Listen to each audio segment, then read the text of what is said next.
All right, let's talk about sex.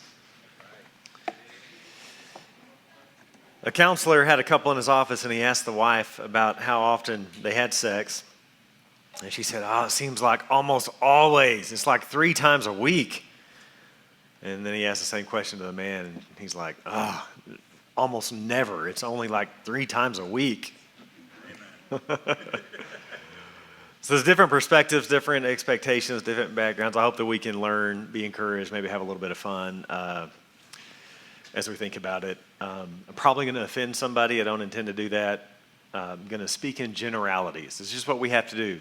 As a pastor, one of the hardest things to do today, is especially when you're teaching and preaching to a room, is we have to and we must preach the norms. Exceptions make bad law. But there are exceptions. So today and really all weekend, just speaking in generalities and norms because that's where life is. Sex is God's good gift. It's the first command in the Bible. We already saw that. Be fruitful, multiply, get married, have sex, have babies. Flip over to the Song of Solomon, a couple books after Proverbs, chapter 4.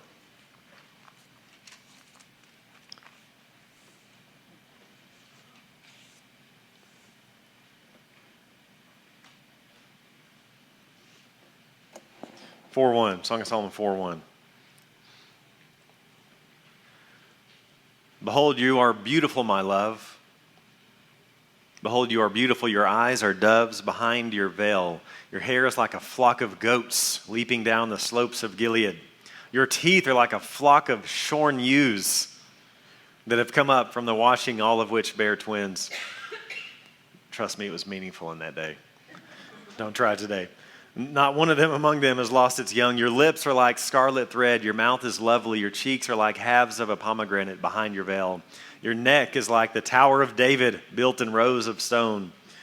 On it hang 1,000 shields, all of them shields of warriors. Your 2 breasts are like 2 fawns, twins of a gazelle that graze among the lilies. Until the day breathes and the shadows flee, I will go away to the mountain of myrrh and the hill of frankincense. You are altogether beautiful, my love. There's no flaw in you. Come with me from Lebanon, my bride. Come with me from Lebanon. Depart from the peak of Amana, from the peak of Senir and Hermon, from the dens of lions, from the mountains of leopards.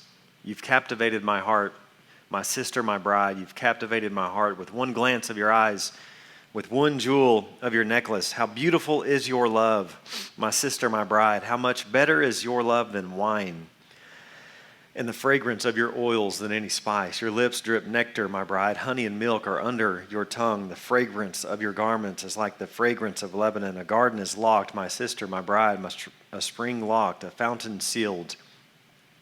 Your shoots are an orchard of pomegranates with all choicest fruits.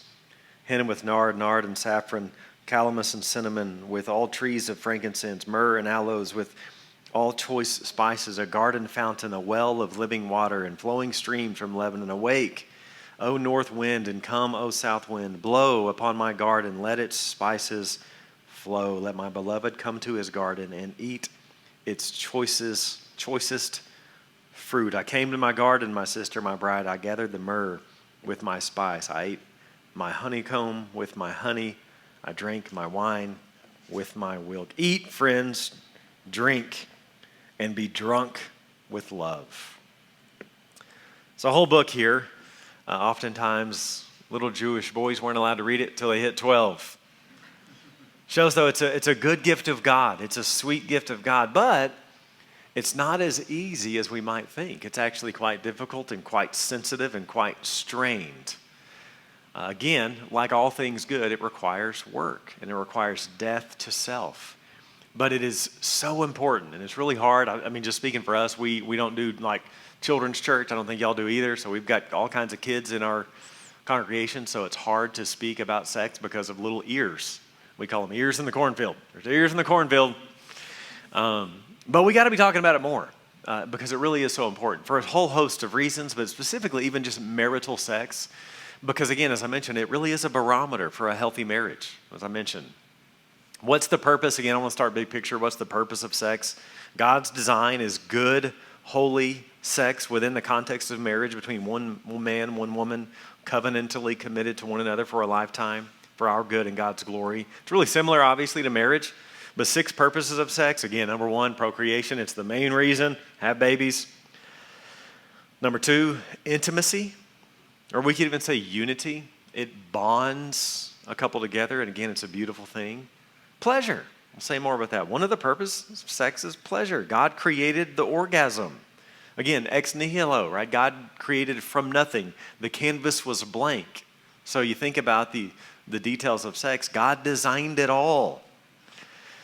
Sensitive skin tissue and nerve endings. And again, what a gift. He didn't have to do that. It could just be dap. It's not. Mentioned temptation, purity, to keep us being pure. And opportunities, it's procreation, intimacy, pleasure, a means of purity to fight temptation, service. Again, we could also just say love, an opportunity for self-giving love. And then it also points to the gospel, Ephesians 5, in the context of marriage. Okay, so that's the purpose. Let me just scattershot some principles for a flourishing bedroom. So again, sex is for babies. Fundamentally, that's why God designed it.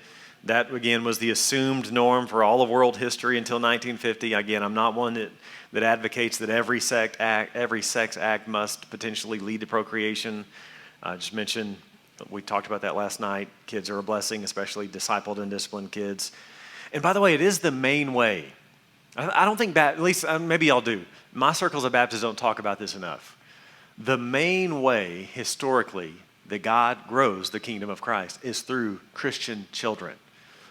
All for missions and evangelism, yes and amen. But the main way, historically, that God expands his church is through the children of Christian families. So that's super valuable. That's really not what we're going to talk about this morning. We're going to focus on the purpose of pleasure, mostly. Again, speaking in generalities, I'm sure to offend. Eat the meat, spit out the bones. If I upset you, my email is brantsmall@southsidebaptist.org. So just a few generalities and norms. A dozen tips, no particular order. Number 1, know and appreciate the differences between men and women. And this is part of what you get to do is know and learn over a lifetime, and specifically when it comes to sex. Men are from Mars, women are from Venus. Flip over to 1 Peter chapter 3.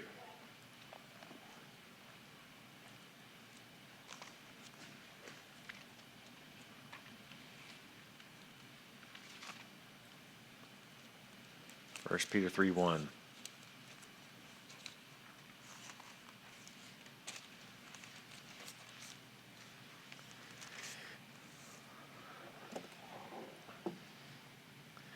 Likewise, wives, be subject to your own husbands, so that even if some do not obey the word, they may be won without a word by the conduct of their wives, when they see your respectful and pure conduct. Do not let your adorning be external, the braiding of hair and the putting on of gold jewelry, the clothing you wear, but let your adorning be the hidden person of the heart, with the imperishable beauty of a gentle and quiet spirit, which in God's sight is very precious. I don't know if there's any other time in Scripture that something is said to be very precious in God's sight, and here it is, a gentle and quiet spirited woman. Very precious. For this is how the holy women who hoped in God used to adorn themselves, by submitting to their own husbands, as Sarah obeyed Abraham, calling him Lord. By the way, guys, don't expect to be called Lord. This is an interesting verse because the only time Sarah calls Abraham Lord, it's in Genesis, I think it's 18:12. And it's actually when she's speaking to herself. So the Lord says, you're going to have a baby. They're old. And she says something like, my Lord is worn out. How's this going to be?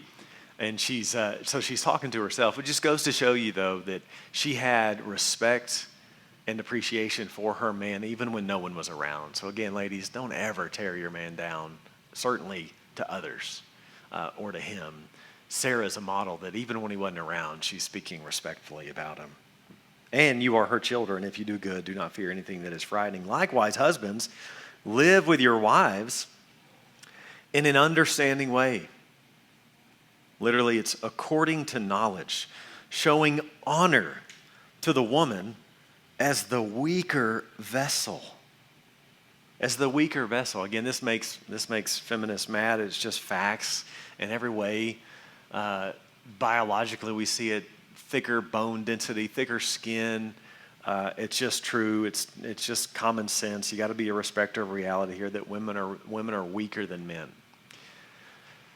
In the world, whether it's sports, executives, military, what do you do when you find weakness? You look for it, and then you exploit it. In Christian marriages, when you see weakness, you don't exploit it. What do? You honor it. You honor weakness. You treat fine china with more care, not less. And that's what he says. Honor her as the weaker vessel. Since they're right there with you. They're co-heirs, equal with you of the grace of life. And here's the purpose clause. You better honor her so that your prayers may not be hindered. How you treat your spouse matters significantly. God will close his ears to you if you don't honor your wife. Strong verses. But notice what he says there. Live with her in an understanding way. Live with her according to knowledge. And this is especially the case in the bedroom. Generally speaking, when it comes to the bedroom, men are going to be quite easy and low maintenance, and women are going to be more challenging and more complex.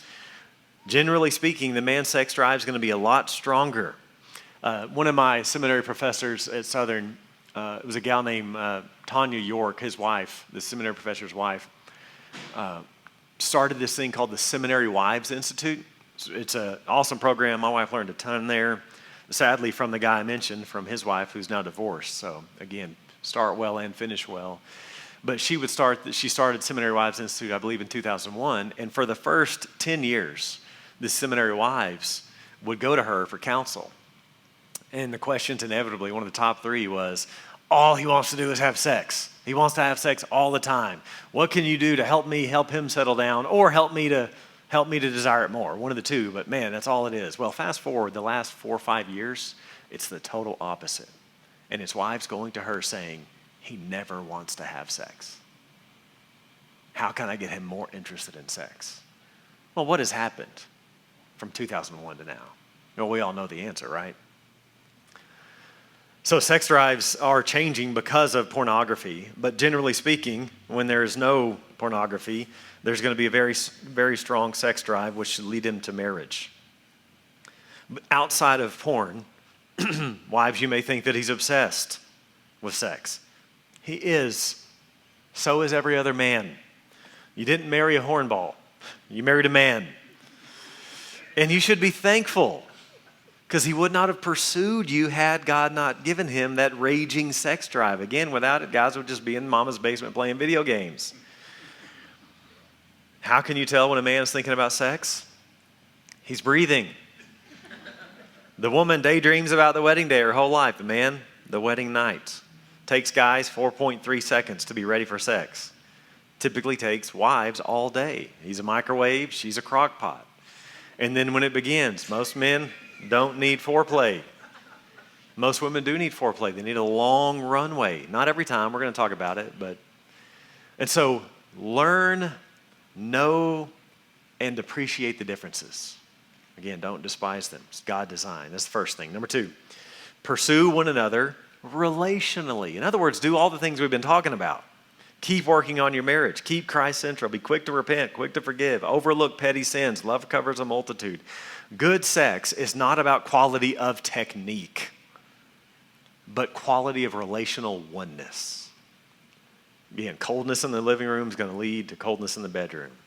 But technique can be helpful. And Hollywood and pornography has lied. Number 3, talk. Talk about sex. Talk about it a lot. There's no area of life that you're thinking about so much that you refuse to discuss. It's only awkward at first, but you start making it the norm. And be humble and be gracious and weigh your words carefully and control your tone, but talk about it. What's going well? What do you want to try differently? What's not your favorite thing? Gals in particular, often he doesn't know. Let me say this.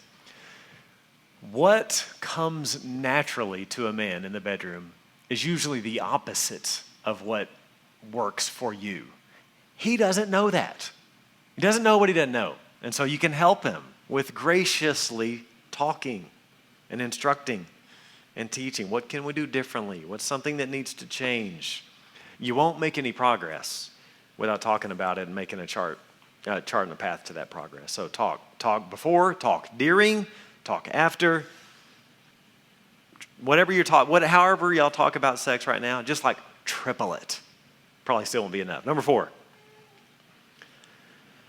Practice makes better. So increase your frequency. It's just a general. I'm not talking about specific numbers, but generally speaking, married Christian couples don't have sex enough. Generally speaking. And here's the good news for you younger ones. Your first decade is the worst sex of your life. It just gets better. I saw a stat recently where religious conservative people, married, religious conservative, it's kind of broad, but who've been married 16 to 24 years actually have the happiest sex life. It takes a while. You don't know what you're doing for the first 10 years. And then you have that relational depth that grows. And you just love each other more and more. And again, of course, that affects intimacy, right? Flip over to 1 Corinthians 7. We talked about it yesterday, but didn't read it.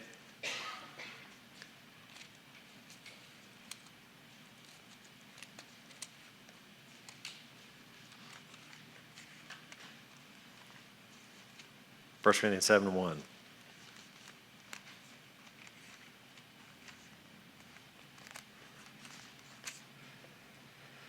Now, concerning the matters about which you wrote, it is good for a man not to have sexual relations with a woman. But because of the temptation to sexual immorality, each man should have his own wife, and each woman her own husband. The husband should give to his wife her conjugal rights, and likewise the wife to her husband. For the wife does not have authority over her own body, but the husband does. Likewise, the husband does not have authority over his own body, but the wife does. Do not deprive one another, except perhaps by agreement for a limited time, that you may devote yourselves to prayer. But then come together again, so that Satan may not tempt you because of your lack of self-control. So frequency is often a point of conflict and tension for many marriages. Again, I don't want to necessarily suggest a frequency due to differences in seasons, but if you're going to err on more, not less. It's better to err on too much, if that's such a thing, rather than too little. I will say this quote from Luther, quote, "Twice a week seems to be enough to stave off the tempter." That may not work for you, but it worked for Luther. Number 5. Full disclosure, that would be a bare minimum in the White House. That would be a bare minimum. My White House. I don't know about the other White House. My last name's White, in case you didn't catch that. Blake White. Number 5. Eliminate pornography. Eliminate pornography. If this is an issue with either of you, you've got to exert full effort and energy and attention to killing this dragon. Nothing will zap all things, really, not just intimacy, more. Put it to death. Slay that dragon. It will sap spiritual vitality. It will make you numb. It will cause guilt. It will misform your desires. It will rewire your brain. It will distort God's good design. It will twist your expectations. It is fake from beginning to end. It is literally performed by actors, most of which are women who have been either they were orphaned or abused as they were children. They have to fight not to vomit during the act. Most of them are strung out on drugs or alcohol. Leads to aggressive behavior. A recent study showed that in college girls, 58% in this study had been choked. Now, not Christian, secular. 58% had been choked during sex. Shocking. Where did that come from? Well, you know where it came from. Leads to aggressive behavior. It promotes trafficking and objectifies people made in the image of God. It encourages subjugation and abuse. It leads to addiction. It never satisfies. Porn has distorted the bedroom.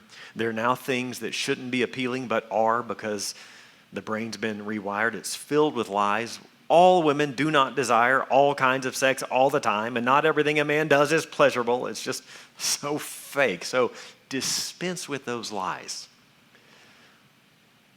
Most of the time, sex is the total opposite of all that. Slow and gentle and affectionate. And so you got to get that out. You got to get it out. Number 6. If there's pain or discomfort or erectile dysfunction or frequent premature ejaculation, see a doctor. Life is short. There are often pretty easy solutions to those things. So get over that awkwardness and that embarrassment and get some outside help. Life's too short to stay in a rut that you could easily get out of if you would just humble yourself and get some help. Number 7. Hot take here. This is just my opinion. But keep the kids out of the bed. Now, you may need an infant in there for a little bit, but don't delay keeping that space for you and your spouse. We've had 5 kids, and we were maybe on an extreme end. We just rarely had them in there. So 5 kids, age 15 to 8, we may have had a child sleep in our bed 10 times in that stretch. Because that's just our spot. It's our sacred spot. So work that out however you need to, but if that's an obstacle, that's an easy one to fix. We had a full-size bed for years and years. For a long time, we had a full-size bed. It was like, no wonder we had 5 kids in 7 years. No wonder, man. You just rolled over and she got pregnant. There wasn't room for kids for a long time. Number 8, go back to A&P. Anatomy and physiology. And guys specifically, this is more for you. Most women are not especially pleasured by normal penetrative vaginal intercourse. Generally speaking. Some are, most aren't. And so too many wives in Christian marriages are not experiencing orgasm enough because men have been taught wrongly by Hollywood or pornography. I got in trouble mentioning this, but I'm just going to say it in my church, but as I'm trying to help marriages here, most women will not climax without clitoral stimulation. God created the clitoris. You know what the clitoris does? Everybody's getting real uncomfortable right now. Blank slate, right? Creation ex nihilo. Could have been that. God created this organ called the clitoris that has one function. This is God's gift to married couples. The only function the clitoris has is pleasure. That's all it's for. The G-spot is actually just the inner portion of the clitoris. And so get to know your anatomy. Might get in trouble here too. Any Office fans? Don't be like Dwight Schrute. He goes to Toby, the HR guy. Says, you said we could come to you if we have any questions. Where is the clitoris? On a website, it said that it's the crest of the labia. What does that mean? What does the female vagina look like? So know this, vaginal orgasms, they're just rare, generally speaking. And so get to know anatomy. And wives, he doesn't know. He's been wrongly taught. His instincts are wrong. And so graciously help him, teach him, talk to him. Guys, let me recommend a book. It's been a long time since I read this book, so there's probably lots of bones to spit out. But it's called Intended for Pleasure by Ed Wheat. W-H-E-A-T, Intended for Pleasure. And he gets really practical with anatomy. And there's safe diagrams. You should read that book. In premarital, I make the guy read it, like right at the end. So, because obviously you're thinking about sex. So right before, the week before you're getting married, I make the guys read the book just to learn anatomy and try to get rid of the lies. It's a burden to me that, again, the guys are easy. Guys are low maintenance. It's a burden to me that many wives don't have fulfilling sexual lives. And some of it is because guys we just don't know. We don't know anatomy. So help us. Number 9, respect the seasons. Bodies change, life changes, hormones change. New mamas get a lot of physical touch in those early years of parenting, and that bonding hormone, oxytocin, that enables breastfeeding, it reduces libido. So understand that, be gracious with one another. There may be seasons where you have to be real tactical. Like this is where we are. We got a couple teenagers now, and we talk a lot about logistics and calendaring, and so we have to plan for it. And for us, it doesn't matter how strong the libido could be at 4 p.m. Hit 9 o'clock in our life, we're both just, we're done by 9. We go to bed at 10, get up at 5. So we've got to realize we want to prioritize this. Sometimes we got to put it on the cow. Tuesday, Thursday, Saturday, 8:30 p.m. Let's plan on it. We just got to respect seasons and make it a priority. And sometimes it's more functional than romantic, and that's okay. Sometimes you have a steak dinner. Sometimes you make a Taco Bell run. Both will fill the stomach. But most of the time you're talking about Rudy's or Rose's, Most of the time you're somewhere in the middle. Don't believe the lies of Hollywood that healthy sex has to be like the movies. It's just such baloney, not real life. Speaking of seasons, lubricant is your friend. Things can change, varying on time of the month, time of the year, stage of life. All those things can be effective. Talk to one another about these matters. Again, talk it out. Talk through it. Number 10. Keep it fresh.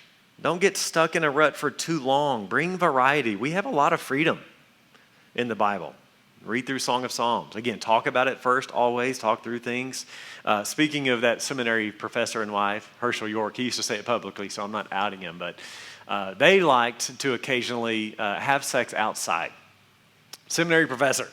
And what he would do is he would tell us the day, I think it was April 21st or something like that, and he told us, April 21st is our day. So Tanya, it's not her favorite thing, but to keep it spicy, we go somewhere in a cabin or whatever. And so everybody knew April 21st, so everybody would give him a hard time, so they finally changed the date. That was his thing. They wanted to be spontaneous. Spontaneity is a good thing, but listen, it's not that good, all right? It's not the measure of good sex. So keep it fresh, but be reasonable. Number 11, I'm not a big love language guy. I'm not a fan of that book. I think there's problems, but know your spouse's love language when it comes to the bedroom. Ladies, your man, generally speaking, men are driven by sight. They're visual when it comes to arousal. Driven, and I mean driven. Remember back Genesis 2? They're naked, they're unashamed. There is a remnant of Eden when you are undressed with your spouse with no shame. And again, the Song of Songs is filled with the man admiring his lady's body from head to toe. Chapter 8, verse 10. I was a virgin like a wall, now my breasts are like towers. When my lover looks at me, he is delighted with what he sees. And so listen, all women are self-conscious about your body. He's not. He loves it. And so serve him in that way. He wants to see you, probably way more than he does see you. And man, men, tell her so. Tell her, you are my standard of beauty. And he wants to see you. And so know that, ladies. Know that about where the guys often don't understand the anatomy. Gals don't understand the visual-driven nature because most of the time, y'all aren't that way. Y'all are, generally speaking, not driven by visual things. Take it or leave it. It's not a big deal. Don't look sloppy, guys. But they're not visually driven like her. But you got to know he is. One of the things I did with Alicia to try to help her understand this, because she's not a man, so she didn't relate, but I had her read a bad book, actually. It's not bad, but it's not great. Every Man's Battle. It was very popular back in the day. It's about purity. There are some good things in it, but it's about a guy there's several stories just talking about lust and the temptation to try to help her get in the mind of a guy, just for her to understand. And so she will do small things like, we're in our 40s. She's had 5 kids, and she's gorgeous. And again, the way it works is the more sex you have, the more bonded you are, and literally your desires shape to one another. It's a beautiful thing the way God has designed everything. And so what Alicia will do is in an easy way, so in the mornings, for example, we'll get up. She typically will get dressed before me. I'm usually in a little chair reading the Word, those sorts of things. And she will be in the having been in the shower, which is in a different room, and we have a closet back there. But what Alicia will do, because she knows this about me, is she will get out of the shower and come into the bedroom and get dressed. She could easily do that right there in the bathroom or right there in the closet. That's just an easy way. And it's the morning, so normally it's like, can't wait for later. And it's an easy way for her to just serve me, love me in that way. Easy, right? That's really easy. The guys are low maintenance in that regard. And so know that he's visually driven. You are his standard of beauty. So know that about his love language. And he's typically going to be, an easy love language is just physical intimacy for him. Here's what one pastor's wife said. She said, one of the great ministries to your husband is making love often. Do you think about it that way as a ministry? Again, his drive's probably going to be stronger than yours, but do you see? It's just an easy way, a ministry to him. One of the greatest ministries to your husband is making love often. For a man to feel loved and desired by his wife can fire him up like nothing else. He'll go out, move mountains, lasso the moon, and conquer the world. When he knows his bride is waiting at home to help him take off his armor, he can endure incredible amounts of stress and resist so much temptation. Just an easy ministry. It really does, for the man, can't speak for the woman in this regard, but it's like a reset. It's a reset. So when I'm particularly stressed, and again, pastoral ministry is hard. Pray for your pastors. Alicia knows there's a real easy way I can just kind of lift the clouds. This happened recently.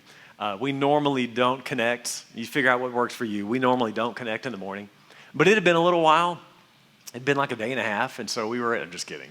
It had been a little while, several days. And we both knew, like, all right, we need to prioritize this. And so this was the morning. And again, we normally weren't able. I think I must have been off. I think I was home. And we ended up connecting in the morning. No, it was a work day. So we connected in the morning, which again, for us in our season, some of you, I've got friends that it's mostly in the morning that they connect. You got to figure out your season stage of life. But we were able to connect that morning, and it had been a little while. So it was kind of functional. It was Taco Bell run. And that day later at work, so maybe 10 a.m., I had, this happens it's too regularly. I had an anonymous letter that I normally don't read. I normally don't read anonymous letters, but this one was 4 pages, and I was just curious. I was curious what was going on. So here I am reading this 4-page letter from a fairly significant, fairly mature, they were both colonels, a couple in our congregation, just criticizing my leadership. And so here I am, and I'm reading it, and I just don't really care because I got a woman at home that just loved me well and sent me on my way. And so I just texted her, and I'm like, babe, I'm sitting here reading 4 pages of why I'm an incompetent pastor, and I just couldn't care less because I love you, and you loved me so much that morning. It's a real thing. It's a real thing. Real easy way for her to serve in that way. So when you think about how to love your man, sex is just right at the top.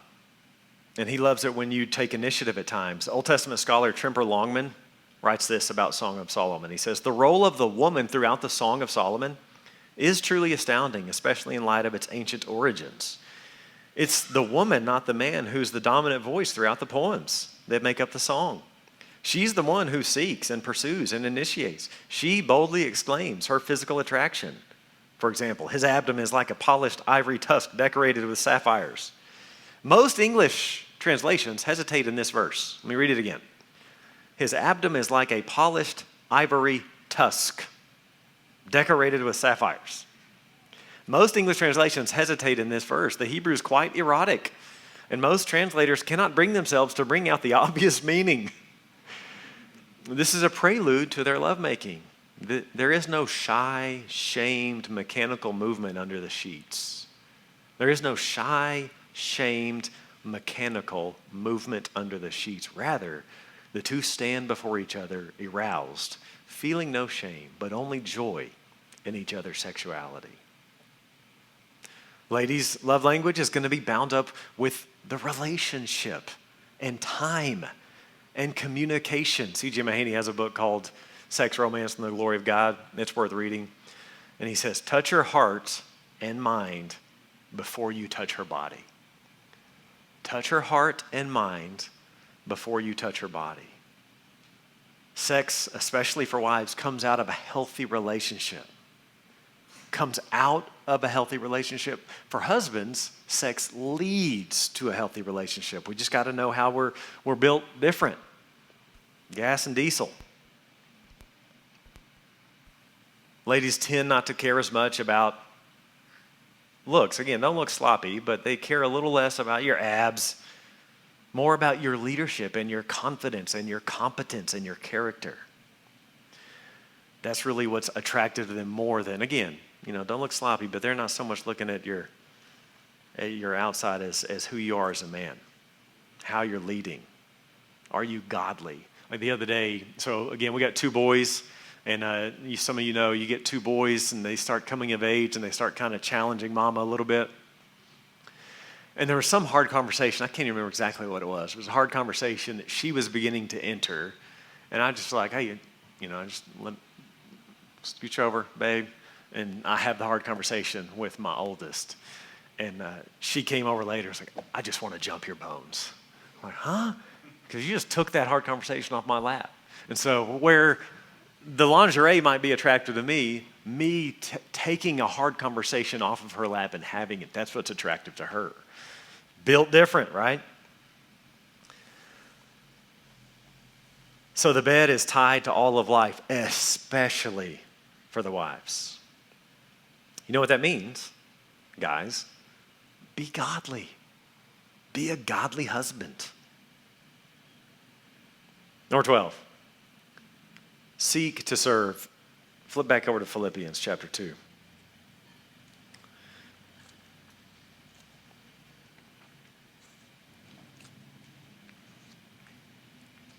Bring Philippians 2 into the bedroom. Verse 1.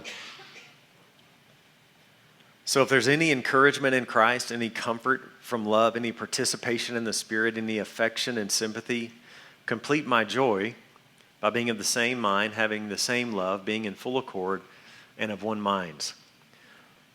Do nothing from selfish ambition or conceit, but in humility count others more significant than yourselves.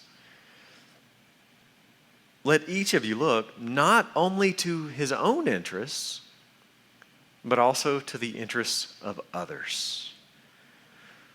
So when you have 2 people who are entering the bedroom, really entering all of life, but entering the bedroom, and they're both thinking, this is not about me. This is how can I serve them? That's when you have a really great sex life. Coming to serve. To give, not just receive. That's the key. And ladies, you got to know this. Your man receives pleasure by giving pleasure. Like he really wants to please you. He wants you to experience pleasure. He may not know exactly how to do that, and you can help him, but that's what he wants. Which, by the way, is why pornography is so warped. Because in pornography, again, it's so fake, and everything the man does turns her on, and she squeals at every little thing and worships his body parts, and, there's no normal women are attracted to. It's just so fake. But here's what it gets right, is that a man needs and wants affirmation, and a man needs and wants to perform in the sense of bring you pleasure. That's what he wants. Well, in pornography, distorts the whole thing and just makes it all garbage. But what it has right is a man's looking for affirmation and wants that to happen, and it bleeds into that desire, among other things that are so destructive. It does that. He feels like a real man when you receive pleasure from him, affirmed, validated. So again, help him. Now, don't fake it, but help him. Tell him what you like, what you want, what works. And the way it is with the female body, sometimes you'll find the target moves next time. And so it's a constant journey and endeavor. But he received pleasure by giving you pleasure. It's more blessed to give than to receive, and all of life, bedroom included. And so sex is the most fun when you have two people hop in bed with the main focus of pleasing their spouse, putting the other's needs above their own. Flip over to Proverbs chapter 5.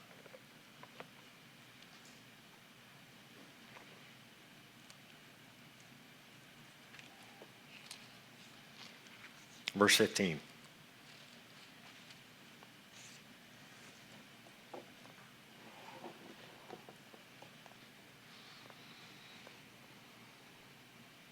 Drink water from your own cistern, flowing water from your own well. He had just talked a lot about the forbidden woman.